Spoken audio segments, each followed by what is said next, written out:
Good morning everyone, welcome back to my channel. So একদম সকাল থেকে অনেক দিন বাদে একটা ভিডিও শ্যুট করছি। প্রতিদিনই কিন্তু একটা দুটো তিনটে করে মানে আমাদের বারান্দাতে পাখিগুলো আসে এবং ওরা এসে কিন্তু বেদানা খায়, জল খায়। তো যাই হোক, তো এই দেখেই আমাদের সকালটা স্টার্ট হয়। তারপরে আমি যথারীতি রেডি হয়ে গেছি, কারণ সকালে আমাকে পড়াতে যাওয়ার জন্য বেরিয়ে যেতে হয়। একদম সকাল সকাল ওই 7টা সাড়ে 7টার মধ্যে আমি বেরিয়ে যাই, কারণ যত দেরি করে বেরোবো রোদটাও বেশি থাকে। তাড়াতাড়ি পড়িয়ে তাড়াতাড়ি বাড়িতে চলে আসি। তারপর বাড়িতে এসে দেখলাম যে অলরেডি একটা পার্সেল এসছে। পার্সেলটা বিশেষ সেরকম কিছু না, বাট আমার ভীষণ দরকার ছিল এবং এটা ছিল আমার কাছে। এই ব্ল্যাক যে ইনারগুলো হয় না, এগুলো ছিল, বাট ওগুলো নষ্ট হয়ে গেছে বলে আরও একটা অর্ডার দিয়ে দিলাম আমি। তো ভীষণই স্ট্রেচেবল এবং এই জিনিসগুলো কিনে রাখলেও না, মানে তুমি যে কোনো মানে শার্টের নিচে পরতে পারো, বা কোনো টি শার্টের নিচে পরতে পারো, বা কোনো শার্টের নিচে পরতে পারো, বা নর্মালিও এগুলোর নিচে কোনো জিন্স ফিন্স পরে ওভারসাইজ অথবা কোনো একটা টি শার্ট ফিশার্ট দিয়ে সুন্দর করে, মানে অনেক রকমভাবে এই জিনিসগুলো পরা যায়। তো এটা একটা অর্ডার দিয়ে দিয়েছিলাম আজকে, খুবই কমফর্টেবল। এবং তোমরা যদি বলো তাহলে আমি লিঙ্ক ডিসক্রিপশন বক্সে দিয়ে দেবো।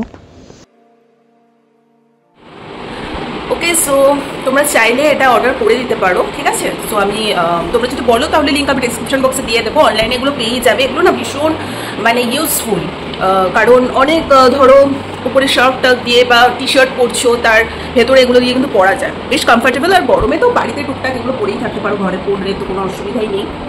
তো যাই হোক, তোমরা সবাই কেমন আছো জানিও। এই গরমে না ঠিক করে ব্লগ করতে পারছি না কিছু। তো যাই হোক, মানে অবস্থা ভীষণ খারাপ আর কি। একে গরম, তার উপর চারিদিকে যা চলছে, যা নিউজ আমরা পাচ্ছি, তো কিছু বলার ভাষা নেই সত্যি কথা বলতে। শুধু এটাই ভাবি যে কোন দেশে বাস করি আমরা। মানে প্রতিনিয়ত কিছু না কিছু হয়েই চলেছে, দাঙ্গা হাঙ্গামা, গুলি গালাজ, মানে কি বলবো, কিছু বলার নেই। আর রিসেন্টলি যে ঘটনাগুলো ঘটছে, এগুলো তো মানে বলে না ঘোরকলির প্রভাব, তো সেটাই আমরা একটু একটু করে সবাই নিজেদের চোখেই দেখতে পাচ্ছি। অবস্থা আরও খারাপ হবে, আরও ডে বাই ডে যত যাবে আরও বেশি খারাপের দিকেই যাবে। এগুলোর কোনো সলিউশন তো মনে হয় না কেউ কখনো করতে পারবে বলে। তো এটাই বলবো যে যা হচ্ছে এগুলো স্টপ করা দরকার। অ্যাটলিস্ট কঠোরভাবে সরকারি তরফ থেকে কিছু না কিছু বন্দোবস্ত নিতেই হবে, যাতে এই নোংরামিগুলো বন্ধ হয়।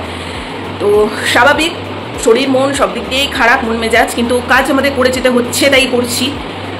আদার্স মানে যখনই ফোন দেখছি বা নিউজ চ্যানেল খুলছি, একই টপিক, মানে এগুলো চোখের সামনে ভাসছে এবং খুবই খারাপ লাগছে এই স্টেজে এসে দাঁড়িয়ে। এত পপুলার একটা পর্যটক কেন্দ্রে, হ্যাঁ মানে ট্যুরিস্ট স্পটে এইরকম একটা জিনিস হবে, সেটা তো আমরা কেউ ভাবতেও পারি না। জানি না কোথায় গিয়ে এই দিনকাল ঠেকবে। আমি বেশি কিছু বলতেই চাই না, আশা করি তোমরা বুঝতেই পারছো সবটা। তো যাই হোক, সবাই সেফ থেকো, ভালো থেকো। আর কাশ্মীরটা তো আমাদের কাছে মানে মানে ভূস্বর্গ, তাই না? তো মিনি সুইজারল্যান্ড যেটাকে বলে, তো এত সুন্দর একটা জায়গা, মানে কীভাবে কি হয়ে গেল সত্যি বলার কিছু নেই। আমি মন থেকে শ্রীকৃষ্ণকে এটাই বলবো যে যেটা হয়ে গেছে, যার গেছে তার তো গেছেই।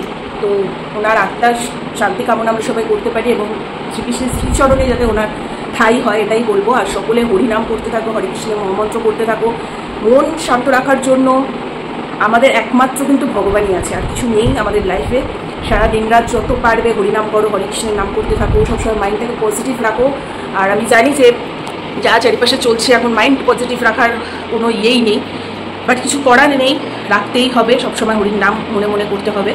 তো কিছু বলার নেই সিরিয়াসলি। আর বিভৎস যা গরমটা পড়েছে, মানে সবাই মানে সাবধানে থেকো, বেশি করে জল খেয়ে ফল খেয়ে। এখনই এই অবস্থা, এরপরে তো আরও 2-3 মাস তো পড়েই রয়েছে।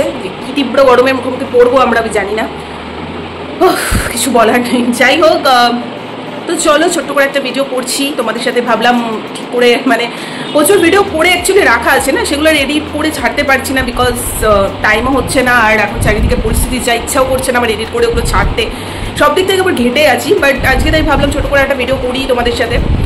সো যাই হোক, মন মেজাজ খুব খারাপ। তোমরা অবশ্যই কমেন্টে জানিও যে এই যে এত বড় একটা দুর্ঘটনা হয়েছে কাশ্মীরে, তো সেটা নিয়ে তোমাদের কি বক্তব্য। এটা যদি এভাবে চলতে থাকে তাহলে তো কিছু বলার নেই, তাই না? যাই হোক, ভগবান সকলের মঙ্গল করুক, সবার মধ্যে সুবুদ্ধি নিয়ে আসুক ভগবান, এটাই বলবো। সো চলো আর কি, দিনটাকে এভাবে শুরু করি। আর যেটুকু পসিবল হবে ছোট্ট করে একটা ভিডিও যখন শুরু করে দিয়েছি, অল্প করেই ভিডিওটা দেবো তোমাদের সাথে, তোমরা সাথে থাকো।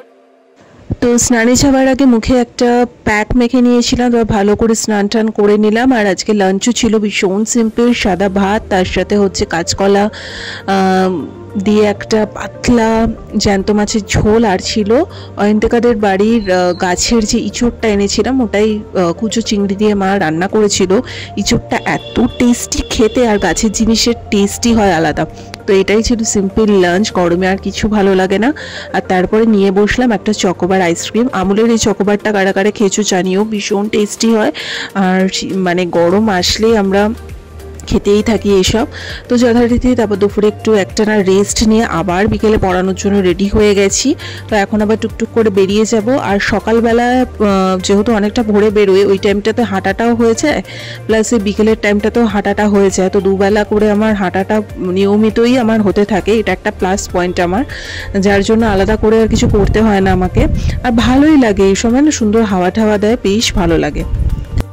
তারপর এসে পড়িয়ে বাড়িতে এসে রাতে ডিনার করে শুয়ে পড়ি। তার বেশি ভিডিওটা বাড়ালাম না। যদি ভালো লেগে থাকে ভিডিওটা লাইক কমেন্ট শেয়ার সাবস্ক্রাইব করে দিও। আর সকলে সুস্থ থেকো, ভালো থেকো, টাটা।